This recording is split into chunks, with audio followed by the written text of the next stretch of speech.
Hello everyone, welcome back to my another mini blog. Kali পুজোর পরদিন ready হয়ে টোটোয় করে চলে আসলাম বাজারে।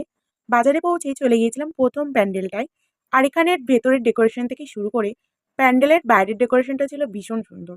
আর এটার থিম ছিল ইচ্ছে ডানা। পরবর্তী ঠাকুর দর্শন করতে গিয়ে দেখছি ওখানে হচ্ছিল আরতি। কিছুক্ষণ আরতি দেখার পর চলে আসলাম আরও একটা প্যান্ডেলে। আর এখানে কিন্তু লাইন দিয়ে ঠাকুর দেখা, তাই দাঁড়িয়ে পড়েছিলাম আমরা ৩ জন লাইনে।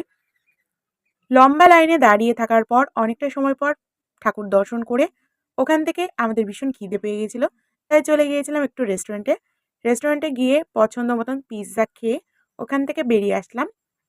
চলে আসলাম নতুন বাস স্ট্যান্ডে ঠাকুর দেখার জন্য। আর এখানেও কিন্তু ভেতরের ডেকোরেশন থেকে বাইরের ডেকোরেশন সব কিছুই ছিল ভীষণ সুন্দর। তারপর ওখান থেকে বেরিয়ে আরও কয়েকটা পুজো মণ্ডপ ঘোরার পর চলে এসেছিলাম বাড়িতে। ভালো লাগলে সাবস্ক্রাইব করো, টাটা।